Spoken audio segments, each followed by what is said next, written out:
Buenas tardes, maestros. Estamos esperando que den las 5 de la tarde para comenzar. Por eso no nos escuchan, pero en un ratito comenzamos. Gracias por estar presentes.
Pues son las 5 en punto. Muy buenas tardes, estimados maestros. Muchas gracias por estar aquí, a pesar de ser un día de asueto. Les agradecemos mucho su presencia.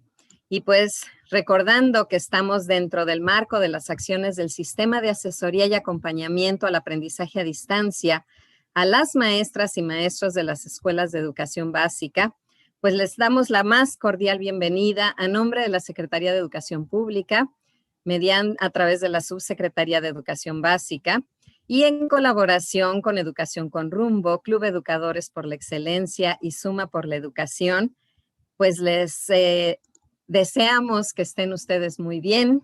Les enviamos un saludo a todos los rincones de la República Mexicana que ya vimos que están presentes desde Nayarit, La Paz, Baja California, Yucatán, Colima, Michoacán, Veracruz, Tlaxcala, muchos estados de la República hemos visto que ya están incorporándose a nuestro tercer webinar de la segunda fase en la que Club Educadores por la Excelencia pues ha tenido la fortuna de colaborar con la Secretaría de Educación Pública, a quien agradecemos enormemente que nos permita compartir lo que nuestros expertos tienen para ustedes. Maestros, es un gusto esta tarde contar con el doctor José de Jesús Velázquez, una persona con muchos años de experiencia, con muchos años en la investigación, pero sobre todo con quien podemos decir en Club EPE con orgullo,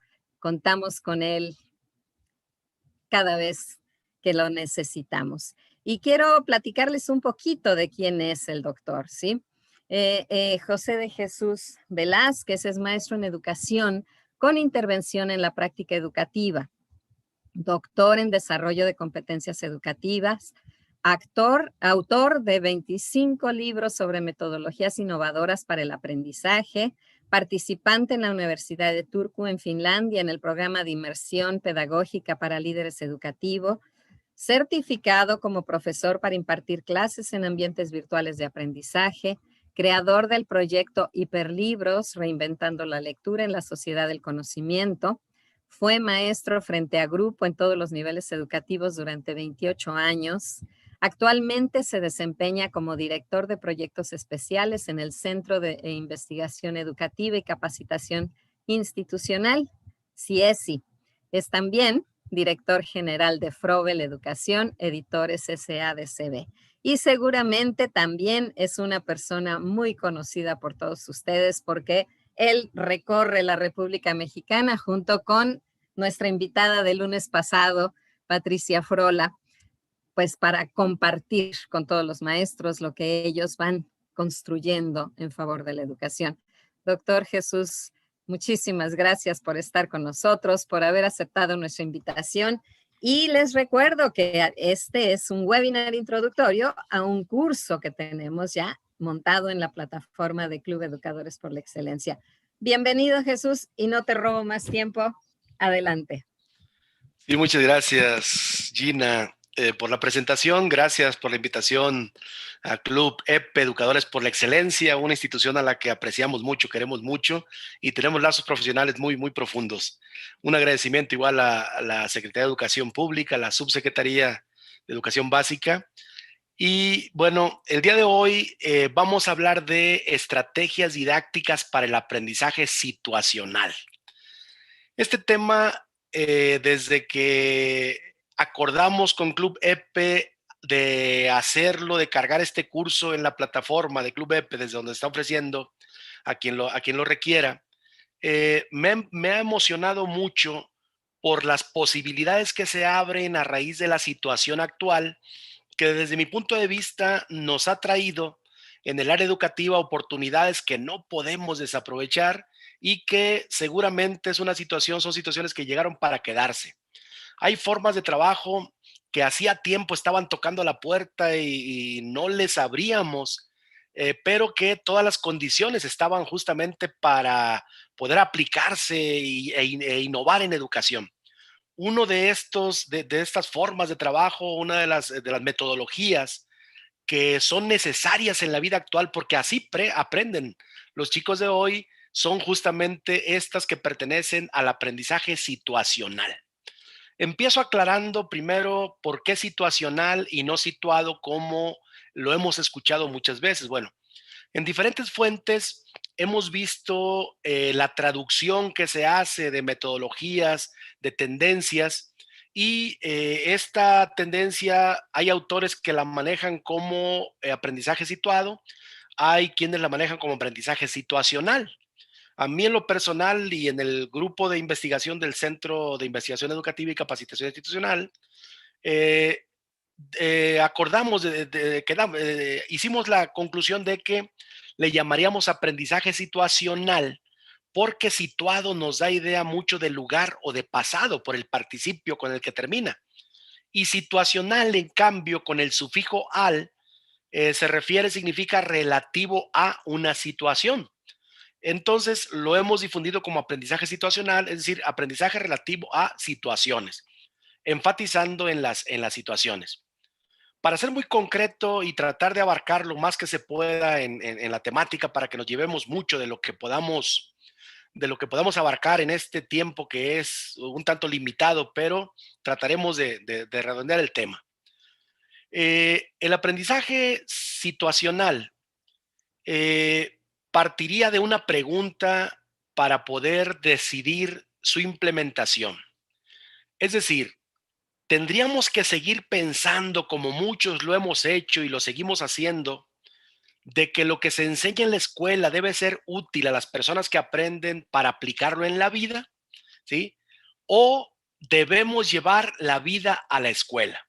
Bueno, para abreviar en esa reflexión, yo tengo la seguridad de que en lugar de seguir pensando que lo que se aprende en la escuela debe ser útil en la vida, creo que es más favorable cambiar el paradigma y pensar en llevar la vida a la escuela.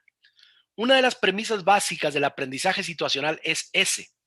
Es decir, las situaciones cotidianas de la vida, los problemas, las necesidades, los sucesos de interés se llevan a la escuela.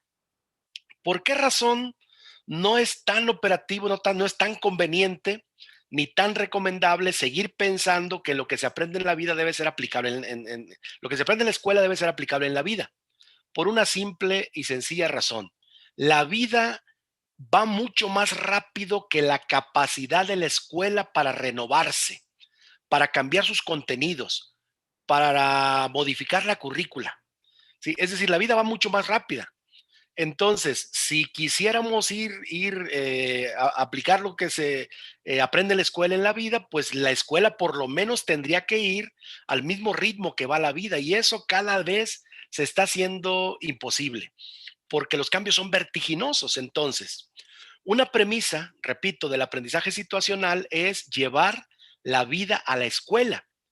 En la escuela será una atribución del maestro convertir eso que se trae de la vida, que a los chicos, que a los jóvenes, los niños les es significativo, convertirlo en situaciones de aprendizaje, que de entrada debe de asumirse que estas situaciones de aprendizaje son complejas, porque la vida misma es compleja.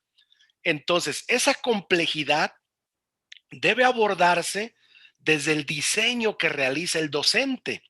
Entonces, otra premisa fundamental del aprendizaje situacional es que si vamos a analizar, a buscar soluciones alternativas, a tratar de encontrar la explicación a ciertas situaciones complejas que se llevan a cabo en la vida, no podríamos hacerlo desde la perspectiva de una sola asignatura o de dos. Y eso implica cambiar otro paradigma escolar que está relacionado con la parcialización, con la parcialización que se hace de los contenidos que atienden a la realidad, pero esa realidad compleja se aborda en la escuela desde la perspectiva de las disciplinas, de las asignaturas, y eso hace que la vida se fragmente, que no tenga una visión holística, una visión más global, más completa. Por lo tanto, un reto del aprendizaje situacional es darles a las situaciones complejas de la vida que se analizan en la escuela, darles un tratamiento multidisciplinar. Y una de las barreras que habrá que romper, sobre todo en los niveles y modalidades educativas donde cada quien se hace cargo de una asignatura, es la comunicación. Es empezar a hacer proyectos multidisciplinares, con tratamiento transversal a veces, y buscar esa integralidad de un producto al que todos le vayan abonando desde su disciplina, por supuesto, pero sin perder la visión de la totalidad, sin perder esa visión de conjunto. En el caso de los niveles de preescolar, primaria, secundaria, telesecundaria, no habría mucho problema para ese tratamiento multidisciplinar porque es el mismo docente el que se hace cargo prácticamente de todas las asignaturas. Pero en niveles educativos o modalidades como las secundarias técnicas, generales, algunos los bachilleratos o educación superior, donde cada quien aborda la formación de los educandos desde su asignatura, pues habrá que primero enterarnos, darnos cuenta, transitar hacia ese tratamiento multidisciplinar en la comunicación con otros colegas, ¿sí? Bueno, un problema complejo, una situación compleja, no puede resolverse desde una sola asignatura. Habrá que darle de entrada tratamiento multidisciplinar, y ese ya es un primer reto. Otro reto importante del aprendizaje situacional es darnos cuenta que no podemos limitarnos solamente al abordaje disciplinar, porque nos llevaría al hecho simple de que los educandos se apropien de contenidos programáticos y que se le dé demasiada importancia al ámbito teórico conceptual.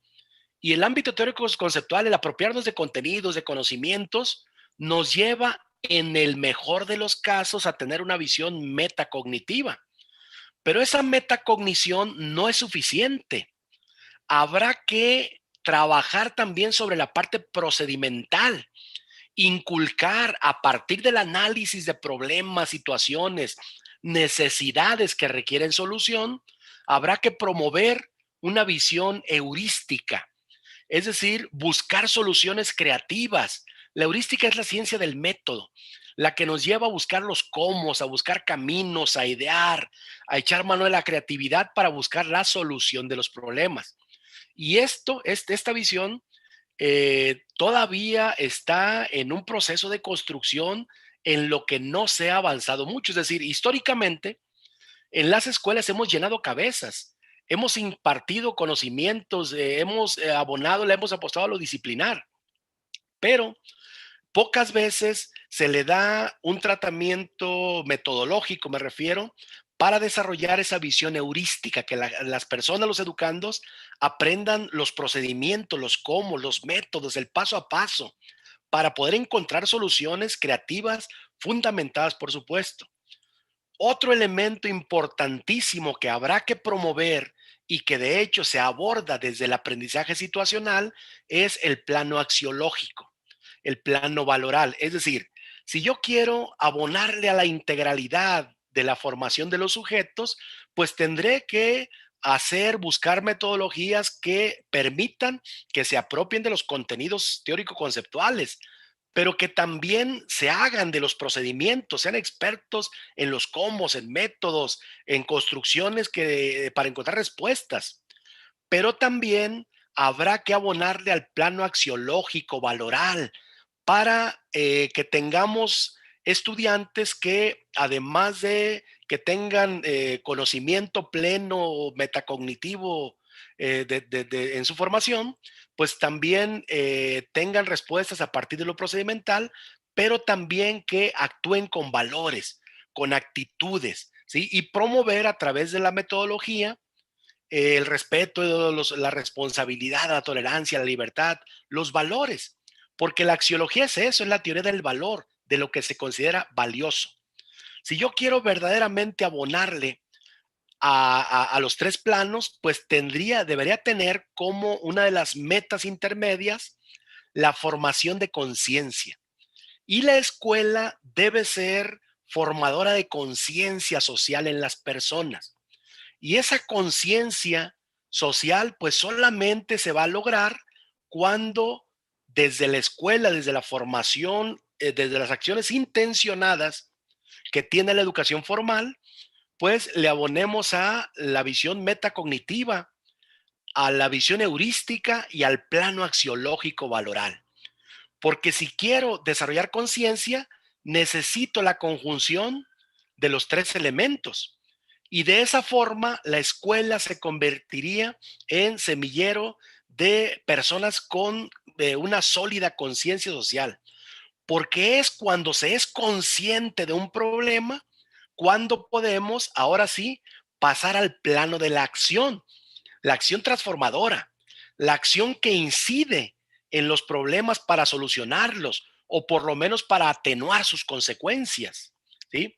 Bueno, todo lo anterior tiene relación, por supuesto, con estrategias didácticas que puede y debe, además, adoptar un docente para darle al proceso de enseñanza-aprendizaje ese matiz de educación transformadora, formadora de conciencia, por medio de la implementación de estrategias didácticas propias del aprendizaje situacional. ¿Cuáles serían?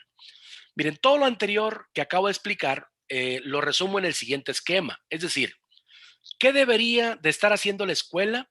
Bueno, tomar los problemas de relevancia social, lo que está llamando la atención, de lo que se está hablando, lo que está ocasionando problemas, consecuencias, la mayoría de las veces negativas, y desde en situaciones de aprendizaje esos problemas o necesidades de la vida social y darle un tratamiento multidisciplinar para formar, además de una visión metacognitiva, una visión heurística y fortalecer el componente axiológico como detonante del valor de la actitud, todo con la finalidad de formar conciencia social, porque solamente cuando se es consciente del problema y de sus consecuencias es cuando las personas se deciden a actuar.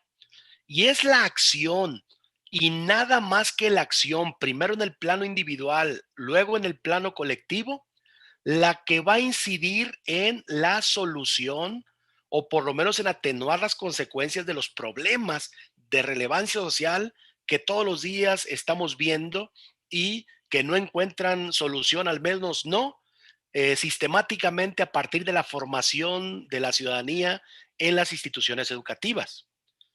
Y aquí, llegando ya al plano de las estrategias didácticas, nos podíamos preguntar, ¿y cómo se puede hacer eso desde la escuela?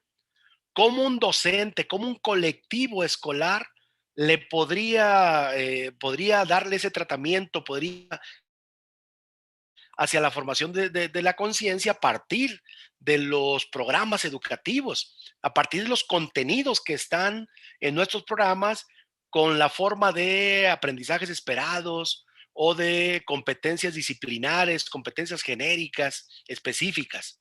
Bueno, la vía para poder avanzar en eso justamente son las estrategias didácticas para el aprendizaje situacional. ¿Cuáles son? Bueno, en el límite temporal de este webinar voy a abonar a hablar un poquito de el aprendizaje basado en problemas, como una alternativa, como una estrategia didáctica del aprendizaje situacional. Voy a hablar del aprendizaje basado en proyectos, como otra forma de trabajo, del aprendizaje basado en fenómenos, del aprendizaje basado en desafíos o retos, del aprendizaje basado en casos, del aprendizaje basado en el servicio. ¿Sí? Básicamente, esas seis estrategias son las que voy a abordar y si nos alcanza el tiempo, espero que sí, vamos a ver cómo se insertan en el diseño de una situación de aprendizaje. ¿Ok? Pues vamos allá, vamos allá. Miren, si yo quiero abordar los contenidos que vienen en los programas a partir de estrategias didácticas del aprendizaje situado, bueno, tendría primero que conocerlas y luego saber cómo se insertan en una situación de aprendizaje. Vamos a conocerlas, a darle un repaso rápido sobre cada una de ellas, ¿ok? Primero, la más conocida estrategia y que seguramente todo mundo ha trabajado en algún momento con esta forma, con esta estrategia, es el proyecto. Le llamamos a veces método de proyectos, le llamamos a veces aprendizaje basado en proyectos y en algunos países le llama al ABP, que acá conocemos como aprendizaje basado en problemas, en otros países le llaman ABP al aprendizaje basado en proyectos. Por eso y para evitar una confusión, por eso yo le puse ABPRO, aprendizaje basado en proyectos, ¿sí? Un proyecto es todo aquel trabajo planeado, estructurado, donde se visualiza con anticipación el producto final. El proyecto, etimológicamente proyecto significa lanzar hacia adelante. Eso es proyecto.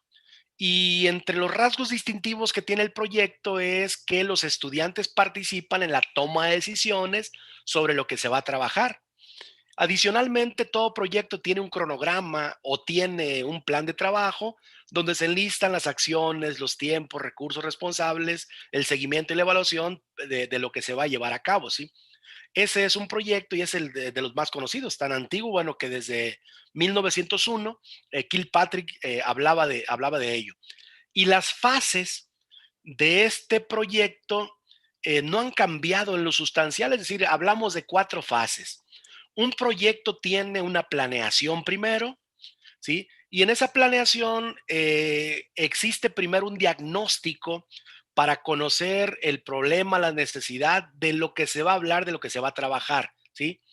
Existe igualmente una organización donde está, bueno, un objetivo, propósito general, hay a veces objetivos específicos, metas, y existe un listado de acciones para poder llevar a cabo, pero enmarcadas en un plan de trabajo, donde las acciones tienen, además de estipular qué se va a hacer, se marca claramente en el plan de trabajo en qué tiempo, en qué fecha se va a realizar, cuánto, con qué periodicidad, si son actividades permanentes, si son actividades temporales. Y adicionalmente se estipula ahí quién o quiénes son los responsables de las acciones. Si esto implica recursos, hay una previsión de recursos y existe también un seguimiento de esas acciones y una evaluación. Si todo esto es la planeación y la organización del proyecto. Ya con esa debida planeación, bueno, viene la ejecución del mismo con la supervisión permanente del docente en ese trabajo que los estudiantes están realizando para posteriormente dar paso a la exposición de resultados por parte de quien llevó a cabo el proyecto y viene la evaluación, por supuesto, por parte del docente a partir de lo que visualizó, de lo que estuvo presenciando y del desempeño de sus estudiantes, ¿sí? Bueno, quienes han trabajado aprendizaje basado en proyectos no me dejarán mentir que por lo regular los estudiantes, cuando el proyecto está bien diseñado y como parte de su interés, es altamente rico en aprendizaje, pero sobre todo en entusiasmo por parte de los chicos. Y a más de alguno, los proyectos que elaboran los estudiantes, ¿sí? Son de verdad sorprendentes por lo que logran, cómo les ponen, qué investigan, qué traen como recursos y nos sorprenden. Y hay quien en ocasiones considera que esto es muy llamativo, que esto es muy favorable, sin embargo dicen, pero perdemos mucho tiempo, cuidado, no se pierde mucho tiempo justamente porque es el docente quien diseña la situación de aprendizaje en donde el proyecto es una estrategia, pues debe echar mano de la pericia para poder hacer que los contenidos de aprendizaje se desarrollen en el cuerpo de este proyecto, de manera que además de llamativo, además de interesante, divertido para los estudiantes, se pueda abonar a la formación integral donde los contenidos de aprendizaje se desarrollen, se logren, pero lo más valioso es ese desarrollo integral donde las personas asimilan contenidos de aprendizaje, pero también procedimientos y actitudes que ponen en juego cuando están solucionando, organizándose, delegando, buscando, ¿sí?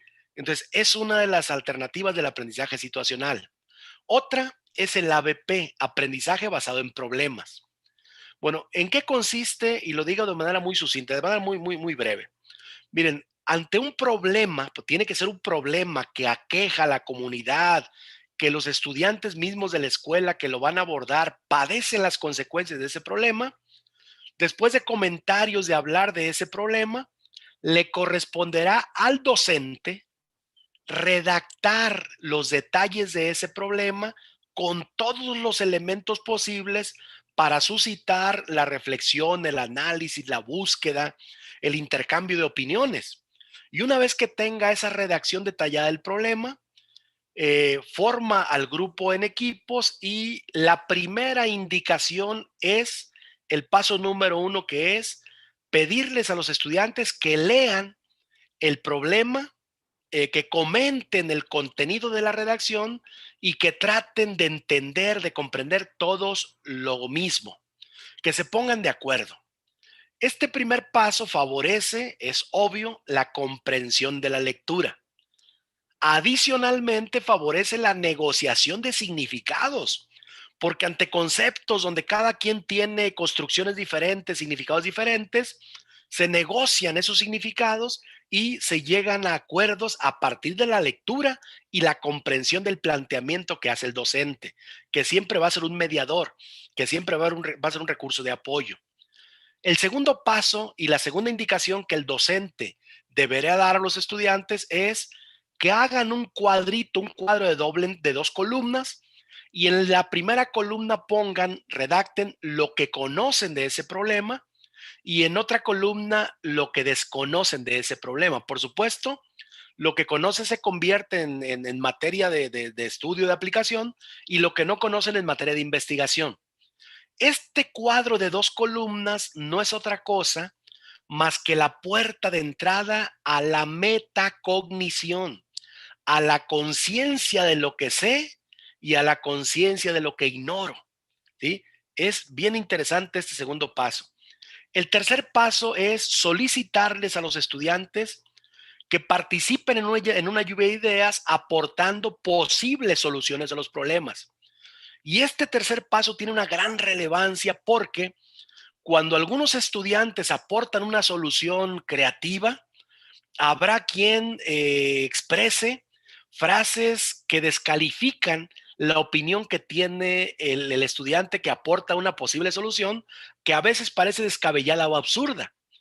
Bueno, el papel del maestro ante esa lluvia de ideas y garantizar el flujo de ideas, el flujo del pensamiento, que sea libre, que opinen, que aprendan a opinar sin descalificaciones, sin frases asesinas de decir así no, ¿cómo crees? No se puede. Porque las frases asesinas matan a las ideas antes de darles siquiera la oportunidad de llevarlas a cabo, de ponerlas en práctica. Y repasemos, ¿cuántas ideas empezaron en la historia de la humanidad siendo absurdas y cambiaron la vida? Lo hizo Copérnico con la teoría geocéntrica versus heliocéntrica. Lo hizo Galileo cuando la Tierra dijo que la Tierra se movía, ¿sí? Lo hizo el inventor de las escaleras eléctricas cuando dijo, ¿por qué en lugar de que yo suba las escaleras, por qué no las escaleras me suben a mí?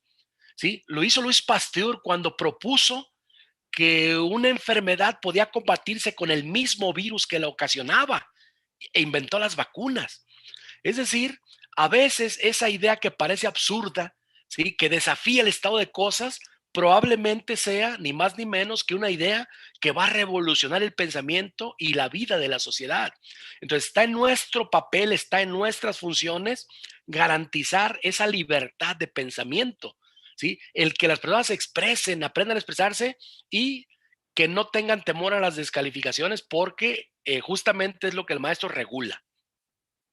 Después de opinar, después de dar a conocer ideas, se elige una que se considera que es viable y a partir de esa idea o de esa idea sobre la solución del problema, se diseña un procedimiento planeado para solucionar ese problema.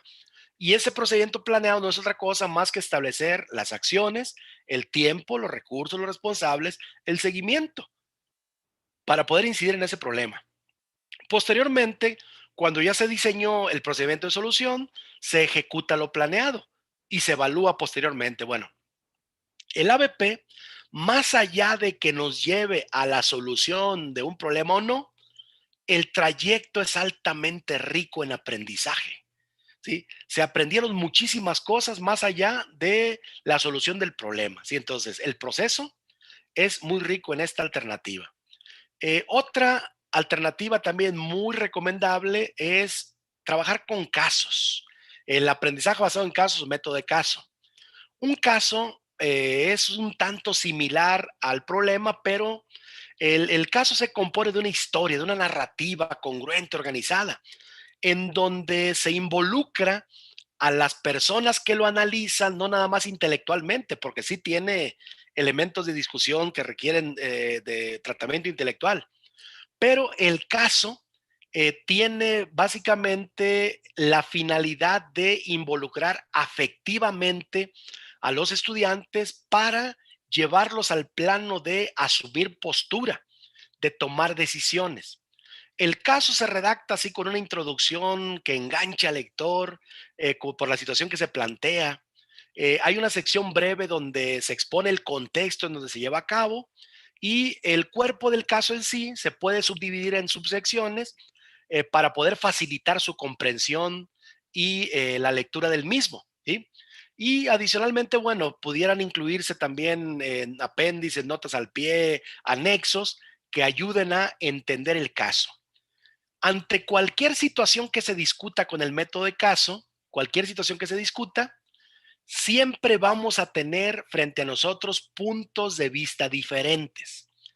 Es decir, cuando les pones un caso a analizar de una familia que decidió emigrar a Estados Unidos y al no poder pasar la frontera se quedaron en Tijuana, consiguieron trabajo, una chica se hizo un novio ahí en la escuela donde iba, el papá consiguió un trabajo muy bueno y estaban en el dilema de pasar o no pasar a Estados Unidos. Bueno, se les plantea, se le hacen algunas interrogantes, se suscita la discusión del caso y se pide la opinión de las personas. Invariablemente va a haber opiniones encontradas. Justamente de eso se trata, de que el docente sea garante de que se discuta, pero se respete. Es decir, debemos aprender en este proceso formativo que si yo pienso de la manera como lo hago y las ideas, las opiniones, los puntos de vista son diferentes o contrarios a lo que piensa otra persona, pues debo entender que cada uno de nosotros fue formando su pensamiento, fue formando su ideología, fue formando su manera de ser, de pensar, a partir de las circunstancias que le tocó vivir. Y si otra persona no piensa de la manera como yo lo hago, no opina lo mismo, tenemos argumentos contradictorios, es porque la otra persona tiene una perspectiva distinta porque su formación también fue diferente. Su historia de vida y sus circunstancias son distintas. Entonces, ¿cómo voy a aspirar a que pensemos igual si nuestras circunstancias de vida fueron distintas? Y esa es la parte fundamental. Darme cuenta que una cosa es la opinión, el punto de vista, la postura y otra diferente la persona. Y cuando discutimos, podemos darnos hasta con la cubeta, mi opinión contra la tuya, mi punto de vista contra el tuyo, pero la persona se respeta. Al final somos los amigos y compadres de siempre, aunque pensemos diferente, porque nos reconocemos distinto.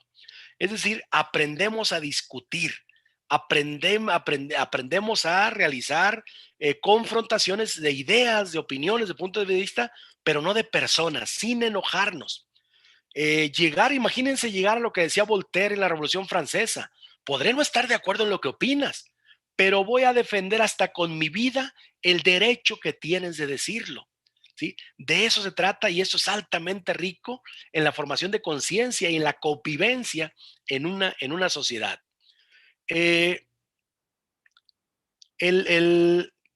Otra alternativa es el aprendizaje basado en el servicio, algo muy recomendable. En el aprendizaje basado en el servicio se trata de que los estudiantes aprendan y se desarrollen aplicando lo que se aprende en la escuela a través de la participación activa en experiencias de servicio que la propia escuela, que los propios docentes organizan previamente a partir de una planeación didáctica, ¿sí? Vinculando directamente con las necesidades de la comunidad y del entorno del cual formamos parte y que siempre va a haber una oportunidad de llevar el servicio a quien lo necesite. Con el aprendizaje basado en el servicio se fortalece lo que se enseña en la escuela porque extiende el aprendizaje más allá de los límites de la escuela y fomenta, claro, además de los contenidos de aprendizaje, ese sentido de responsabilidad, de conciencia, de cuidado y de servicio a los demás. El aprendizaje basado en el servicio tiene 5 fases. Es decir, debemos iniciar cuando se planea, cuando se hace la planeación de esta estrategia, primero se hace un diagnóstico participativo, es decir, primero se platica con la comunidad a partir de los representantes que va a recibir el servicio. Y tiene que haber 3 instancias en esa primera reunión de diagnóstico participativo. El representante o los representantes de la comunidad que va a recibir el servicio, un representante de la escuela, ¿sí? Y los estudiantes que son quienes van a prestar ese servicio. A partir de escuchar las necesidades, a partir de opinar de qué podría ser mejor, llegan a un acuerdo, ¿sí? De qué tipo de servicio es útil, ¿sí? Es un diagnóstico participativo. Los estudiantes con sus maestros, su maestro, se van al salón de clases y empiezan a hacer el diseño y la planificación de ese proyecto de aprendizaje basado en el servicio, ¿sí? ¿Qué van a hacer? ¿Cómo lo van a hacer? ¿Quién va a participar? Y un elemento importante es una fase de alianzas y de recursos, porque lo más seguro es que se requieran recursos y se tenga que definir cómo se van a obtener para poder llevar a cabo el servicio, que puede ser el ayudarlos a mejorar sus viviendas, el hacer una campaña de reforestación, de ecología, etcétera, etcétera, junto con la comunidad, ¿sí?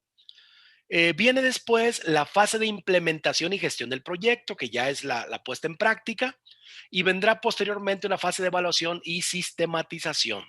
Bueno, esto ayuda mucho a los estudiantes en su formación porque además de aprender, de aplicar lo aprendido, están desarrollando ese sentido de responsabilidad social a partir de ayudar a otros.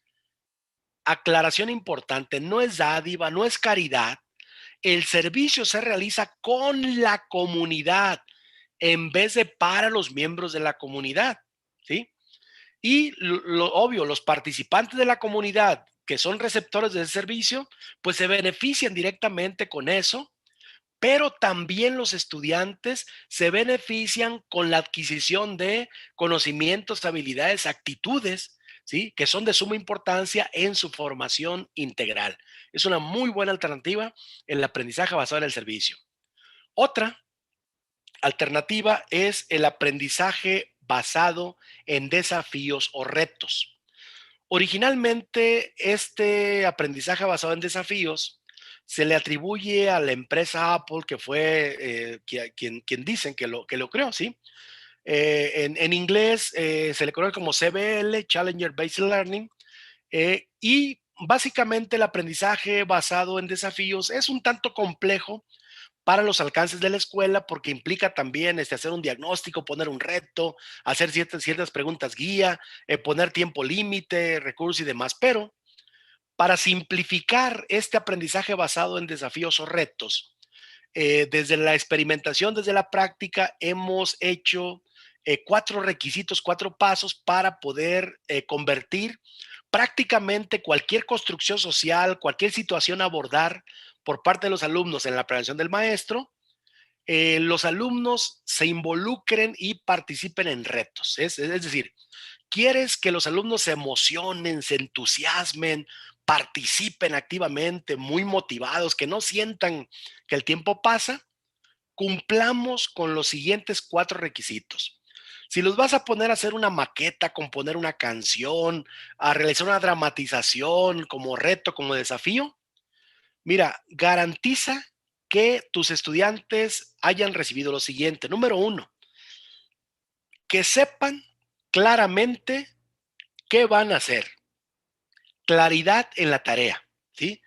Y no demos por hecho que si van a hacer una maqueta, un mapa mental, así de forma colaborativa, lo saben, ¿sí? Es decir, yo no puedo dar por hecho que porque esa es muy fácil saberlo, que porque es lógico, si es de sentido común, no, yo garantizo primero que entiendan lo que se les está pidiendo, primer gran requisito. Segundo, esa construcción, ese hacer en la maqueta, el componer una canción, realizar un mapa conceptual, un mapa mental, un libro artesanal, una dramatización, lo deben hacer a partir de la construcción social, a partir de la colaboración con otros, ¿sí? Construcción social. El trabajar con otros es un elemento de organización altamente relevante porque las personas tenemos necesidades distintas y si yo quiero que se motiven, debemos recordar que las necesidades de las personas despiertan el interés y el interés a su vez detona motivación, de tal manera que necesidad, interés y motivación son elementos que van concatenados. El trabajar con otros a partir de la construcción social a través de un trabajo colaborativo es un detonante de la motivación justamente porque satisface la necesidad de comunicación, de pertenencia, de aceptación, de reconocimiento, de comunicación. Por eso nos encanta el trabajar con otros. A lo que les pongas a realizar a tus estudiantes, ponle criterios de calidad. Y los criterios de calidad es una atribución que desde el diseño de la situación de aprendizaje le corresponde al docente, ¿sí? Los criterios de calidad son las características que debe tener el producto que están realizando y que van a ser tomadas como base para que el docente emita su evaluación, ¿sí? Los criterios de calidad, ¿sí? Y finalmente se le pone tiempo límite, es decir, cuánto tiempo tenemos para realizar la actividad, ¿sí?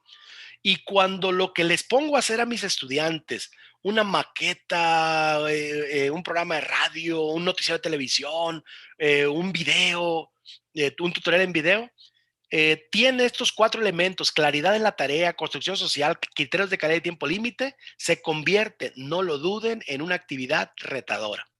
Finalmente, les hablaré del aprendizaje basado en fenómenos que pudimos conocer el año pasado en Finlandia y que vimos a los alumnos un día a la semana trabajar no con su grupo y con las actividades propias de la organización de un grupo, no, trabajar con otros estudiantes de otros niveles educativos, de otros grupos, a partir de el interés por estudiar un fenómeno que ellos eligieron y que por eso era un fenómeno altamente interesante, ¿sí? En el aprendizaje basado en fenómenos no hay reglas estrictas, se busca promover la creatividad, la imaginación, a través del estudio de situaciones de vida, de la vida real, que los propios estudiantes han seleccionado. Para entender un poco esto, les comento que el aprendizaje basado en fenómenos es muy parecido. De hecho, la semejanza es muy clara. Así como lo vimos en Finlandia, que tiene como características la holisticidad, la autenticidad, son contextualizados, pero es muy parecido a lo que teníamos en nuestras escuelas como clubes, los famosos clubes. Es decir, se parece muchísimo el aprendizaje basado en fenómenos a los clubes. La única diferencia que pudimos ver es que ellos en Finlandia echaron mano de organizaciones de la sociedad civil para que pudieran ir a la escuela a compartir su experiencia, su asesoría con los propios estudiantes. Imagínense entonces un club, por ejemplo, de artes, un club donde se promueven las actividades artísticas. Y en ese club de actividades artísticas se cuenta con la complicidad, el apoyo, la colaboración de una organización de la sociedad civil que está apoyando a los estudiantes en lo que ellos promueven en la sociedad, pero lo están fomentando los estudiantes. O un club deportivo que va a la escuela a apoyar las actividades de la escuela, ¿sí? O una empresa que trabaja algunas actividades que son propias de un estudio o de un área de interés de la propia escuela, ¿sí? Entonces, de esa manera resolvieron, pero es increíble ver a los estudiantes tan involucrados en esta actividad, en el aprendizaje basado en fenómenos. Bueno, finalizo. ¿Cómo insertar estas alternativas metodológicas, cómo insertar estas estrategias didácticas del aprendizaje situacional en la planeación didáctica cotidiana? Miren, lo hago muy rápido. Eh, a partir del aprendizaje esperado o los aprendizajes esperados, el docente tiene que diseñar, lo dije hace rato, situaciones de aprendizaje. Situaciones de aprendizaje, pues que tienen que ser complejas. Bueno, una situación de aprendizaje encuentra en la estrategia didáctica el corazón de la misma, ¿sí? Las estrategias didácticas pueden ser diferentes tipos. Yo puedo decidir hacer un cartel, un mapa mental, una maqueta, una exposición, una investigación, pero debo tomar en cuenta que según el aprendizaje esperado que quiero lograr, va a ser el tipo de estrategia didáctica. Es decir, hay aprendizajes esperados muy sencillos, muy simples, de nivel taxonómico 1, 2, ¿sí? Y hay contenidos de aprendizaje de nivel taxonómico 3, 4, 5, 6, ¿sí? Entonces, las estrategias también tendrían que clasificarse en un nivel acorde al tipo de aprendizaje que se quiera construir. Ejemplo, si mi estrategia, si mi contenido de aprendizaje dice identifica, nombra, enlista, miren, utilicemos estrategias de nivel taxonómico 1, que son aquellas que promueven la adquisición de conocimientos en los estudiantes, como un resumen, un cuadro comparativo, un cuadro sinóptico, un mapa conceptual. Pero si el aprendizaje es de nivel taxonómico 2, por ejemplo, bueno, hagamos un debate, una dramatización, una maqueta. Pero ya para los aprendizajes esperados de nivel taxonómico 3, los que implican desarrollo de competencias para la vida, manejo, desarrollo de la transversalidad, que requieren ya periodos más amplios de aplicación, ahí sí tendríamos que utilizar, por ejemplo, el aprendizaje basado en problemas, tenemos que utilizar en los proyectos, el método de caso, aprendizaje basado en el servicio, etcétera, etcétera, que es justamente lo que les acabo de decir en esta exposición, ¿sí? Y no perder de vista que cualquier estrategia didáctica se va a desarrollar en dos diferentes momentos: interactividad, interacción. Interactividad es la relación del sujeto que aprende con el objeto de aprendizaje. Interacción es la construcción social, el trabajo con otros.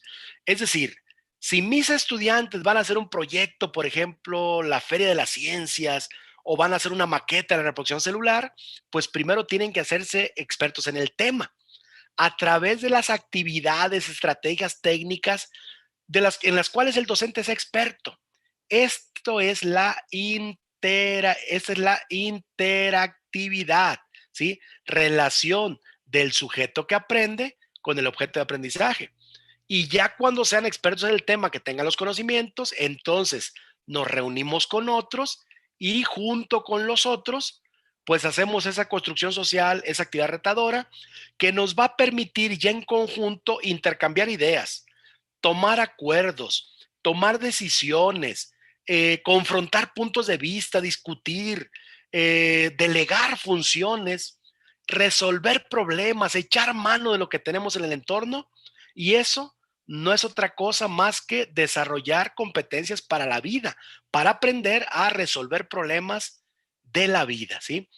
Entonces, cuando ya tengo la estrategia, bueno, esa estrategia se desarrolla, se lleva a cabo y el docente está atento en los aspectos conceptuales que movilizan los estudiantes, en los aspectos actitudinales, procedimentales, y todo junto es parte de un desempeño que van a evidenciar mis estudiantes, ¿sí? Y que es ni más ni menos que el componente principal del desarrollo de competencias.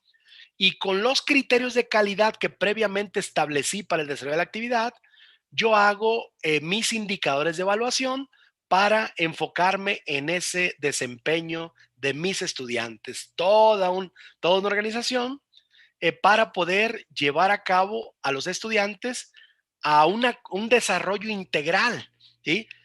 Que desarrollen con eso lo que yo decía al principio, que es lo referente a el fortalecer el componente axiológico, metacognitivo, el componente heurístico, axiológico, para desarrollar conciencia, ¿sí? Una conciencia social que posteriormente nos mueva a la acción transformadora, a la acción que incide en la solución de los problemas y podamos con ello tener una sociedad participativa desde la escuela, que es el semillero de la formación de conciencia. Pues les agradezco mucho su atención. Prácticamente con eso estaríamos redondeando la temática, y pues no me quedaría más que esperar algunas preguntas por aclarar, si es que hay alguna participación de su parte. Muchas gracias. Muchísimas gracias a ti, Jesús. Bueno, pues muchas felicitaciones, muchos agradecimientos por la información. Nos dicen que es información muy importante, que les está quedando muy claro. Y pues tenemos algunas preguntas. Por ejemplo, dice la maestra Coco Vega, ¿cómo empezar a cambiar la práctica docente para adoptar esta forma de aprendizaje? Sí, una de las cosas importantes es que nos debe quedar claro que no se trata de dejar de hacer lo que estoy haciendo, y menos si eso que estoy haciendo lo hago bien, y menos si es lo único que sé hacer, ¿sí? Se trata de analizar esas acciones que realizo y ya con la estructura metodológica del aprendizaje situacional, pues simplemente poner eso que hago en la repisa metodológica correcta. Lo más seguro es que me voy a dar cuenta que eso que hago solamente le abona al plano conceptual, por ejemplo, ¿sí? Entonces habrá que incorporar que solamente estoy haciendo que mis alumnos entiendan el tema y estoy evaluándolo sobre ello. Entonces habrá que agregarle a eso que hago, como lo hago, habrá que agregarle, digamos, una situación donde participen varios estudiantes y empezar poco a poco, ¿sí? Empezar poco a poco, porque de lo contrario, si queremos transformar rotundamente la práctica, a veces son experimentos que no resultan, ¿no? Yo creo que hay que ir poco a poco y nos vamos a ir dando cuenta cómo los estudiantes se apropian y les encanta esta forma de trabajo y me obligan a mí también a irme moviendo hacia allá. De lo contrario, nos desesperamos, nos frustramos y volvemos a lo de siempre, ¿no? Sí, Entonces yo así creo es, así es. Me parece que ese sería ideal. El maestro Gustavo Martínez nos pregunta, ¿cómo le haríamos para que los padres comprendan y apoyen en las tareas a sus hijos? Ujú. Miren, hay si algo nos debe quedar claro en este momento es que los padres de familia no son un recurso pedagógico, ¿sí? Es decir, a quien le toca diseñar las situaciones de aprendizaje, a quien le toca verificar que se lleven a cabo con las evidencias, es a mí. Yo podría pedirles a los papás solamente como que fueran como un puente de información, que me den a conocer qué es lo que hacen, que me manden los productos. Y lo que sugiero es lo siguiente, aprendamos a hacer diseño instruccional que lo entiendan los estudiantes y que lo entiendan también los papás, no para que les den la clase, sino para que verifiquen y entiendan lo que están haciendo. Y el diseño instruccional, al menos ahora para la educación a distancia, se compone de 4 elementos sencillitos. Uno, tú debes decirle a tus estudiantes de dónde van a obtener la información. Y la instrucción toma la forma siguiente. Se les dice, por ejemplo, consulta tu libro tal en la página tal, o ve el video tal, ¿no? Escucha la sesión de Aprende en Casa tal, ¿no? ¿De dónde se toma la información? Segundo elemento importante, ¿qué van a hacer con eso? Después de que consulten información, ¿qué van a hacer? Enlista las ideas principales, subraya, ¿sí? Después, ¿qué producto deben construir? Y finalmente, ¿cómo se lo van a hacer llegar a su maestro? Estos 4 elementos del diseño instruccional te pueden servir si usas plataforma o si usas cualquier otro medio para comunicarte, ¿sí? Entonces es importante las instrucciones las entiendan todos, ¿sí? Y de esa forma el papá, bueno, no le va a dar la clase, simplemente va a orientar para que puedan involucrarse, ¿sí? Pues ahí tienen, maestros, los pasos para una clase rápida, por supuesto, ¿no? Mm.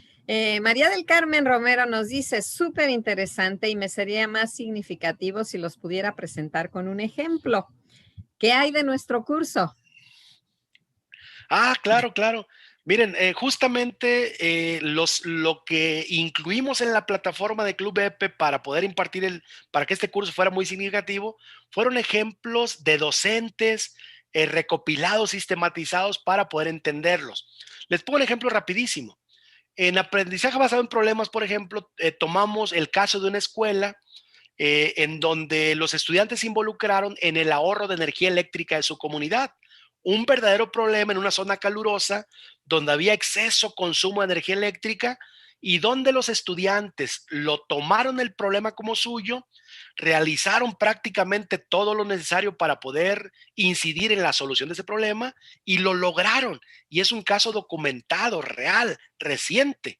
Además, entonces, estos ejemplos bueno, son propios de las escuelas. Hay otro ejemplo de una secundaria donde hubo una plaga de gatos y de verdad, porque se reproducían libremente los gatos y fueron los propios estudiantes a partir de un proyecto los que lograron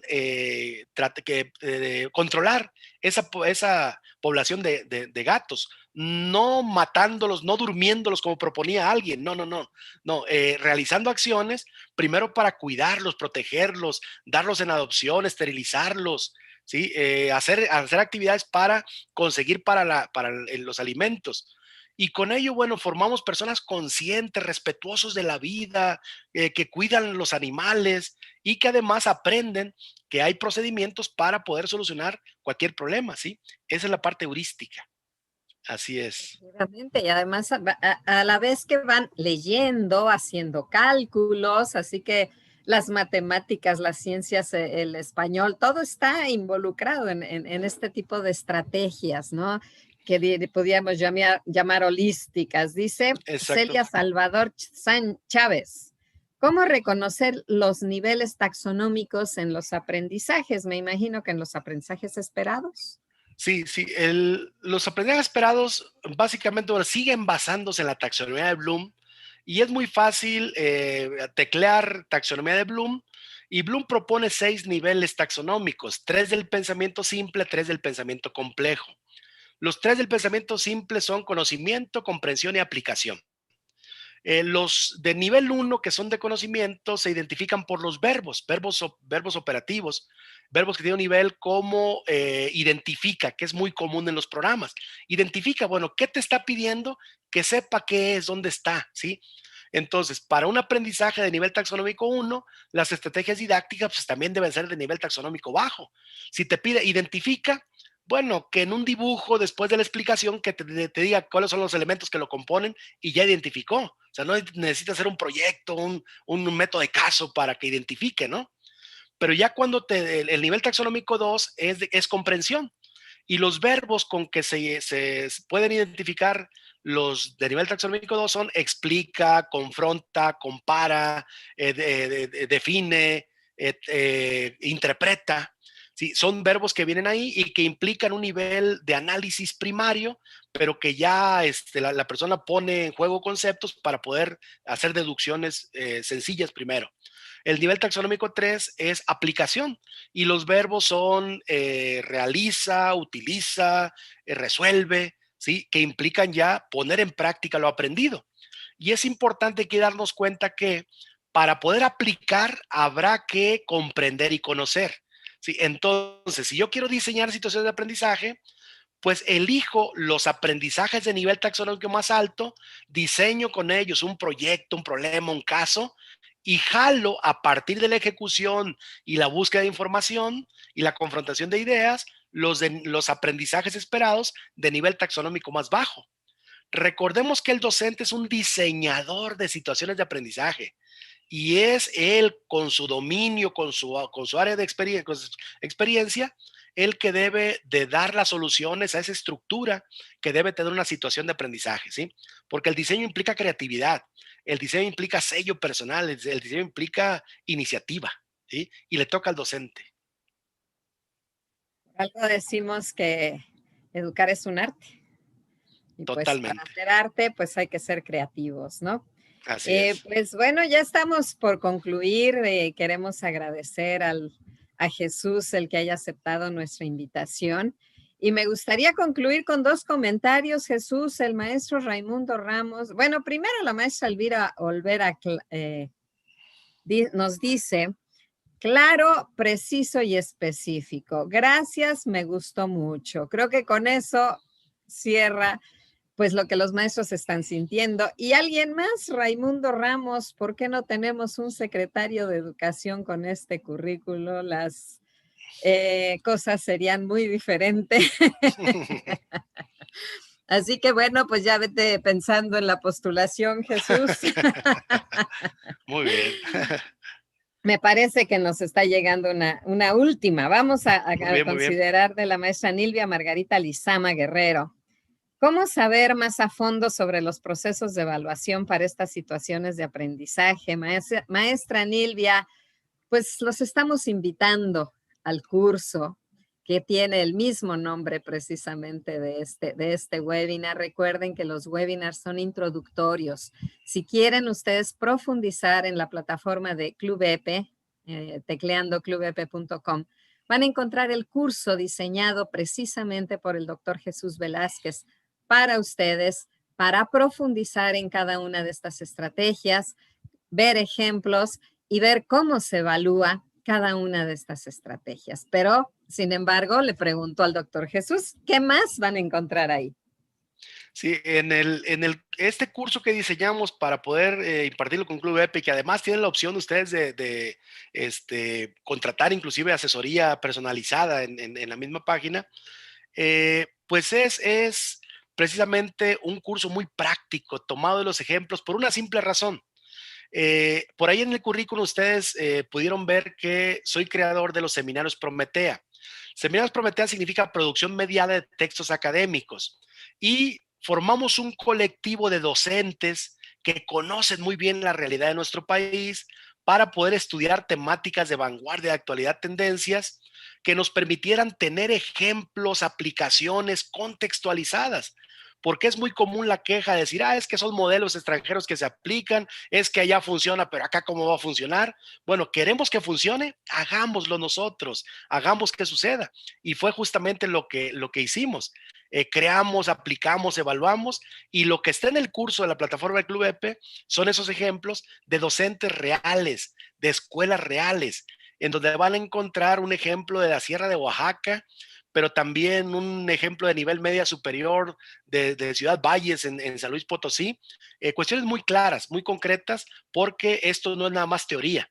No, son recursos para la práctica y para enriquecer por una simple razón. ¿Quieres que mejoren los resultados de tu escuela, de tus alumnos? Mejora las prácticas. No hay fórmulas mágicas y la vía es mejorar las prácticas. Así es. Efectivamente. Pues Jesús, no sabes cuánto agradecemos nuevamente. Recibe las felicitaciones y los agradecimientos de toda tu audiencia. Y pues creo que ya se llevan en su maleta, maestros, varias herramientas que pueden empezar a aplicar, como les dijo Jesús, de una manera paulatina, poco a poco. Roma no se construyó en un día, hay que ser perseverantes, hay que irnos con calma, pero sí implementando cosas diferentes. Nuestros alumnos lo están demandando. Entonces, pues, mil gracias, Jesús. Un abrazo desde acá. Que la salud abunde entre todos nosotros. Jesús, tu familia, maestros, ustedes y sus familias, síganse cuidando. Muchísimas gracias por seguir con nosotros. Recuerden que todavía nos quedan otros lunes de reunión para seguir aprendiendo, para seguir viendo qué más podemos hacer en las aulas. Así que, pues sin más, nos despedimos. Bueno, va un regaño, maestros, por ahí que también recibimos. Bueno, me da pena, pero yo creo que tiene razón la persona que escribió esto. Dice, ya pongan atención, se la pasan mandando saludos para decir que sí están viendo el webinar. Yo creo que no es necesariamente para decir que están viendo el webinar, pero si ustedes quieren registrar, que quede registro de su asistencia, recuerden que al final pues se llena la encuesta de satisfacción y con eso podemos darnos cuenta que estuvieron. ¿Por qué nos piden esto? Bueno, seguramente por el mismo problema que tenemos nosotros, que son tantos los mensajes, porque son muchas las personas interesadas, cosa que agradecemos al universo, a la SEP y a al interés de todos los maestros, que corre muy rápido. Entonces es difícil ver las preguntas, es difícil rescatar los comentarios de entre tantos presente, saludos. Entonces, bueno, fue un regaño de un maestro que, bueno, no se puede ver el nombre, solamente MABC, pero bueno, se los dejo de tarea, maestros. Muchísimas gracias por estar, muchísimas gracias por seguirnos. El próximo lunes vamos a hablar sobre la activación física. ¿Qué tan importante es ese proceso dentro del aula y ahora en estos tiempos también para nuestros chicos, qué tan importante es trabajar la activación física? La educación física a veces, pues no sé, me parece que es como un terreno que hemos ido como haciendo a un lado y es tan importante para que el cerebro funcione, para que genere endorfinas, para que aprendan nuestros alumnos que los invitamos porque seguramente va a estar muy interesante y yo espero divertida porque los maestros de educación física tienen ese feeling de ponernos activados. Jesús, gracias. Muchas gracias Gina, gracias al Club EPE, que tengo que ser igual. Igualmente, gracias maestros, maestras, adelante, gracias. Ahorita les vamos a mostrar, por favor, el código para que puedan ustedes ingresar a nuestra página y tomar el curso, concluir el curso del doctor Jesús. El cupón es ECRJJB 2021. Con ese cupón pueden ustedes ingresar y tener un mes gratis para tomar cualquiera de nuestros cursos. En este momento es Estrategias Didácticas para el Aprendizaje Situacional. El autor, Jesús Velázquez. Muchas gracias, maestros.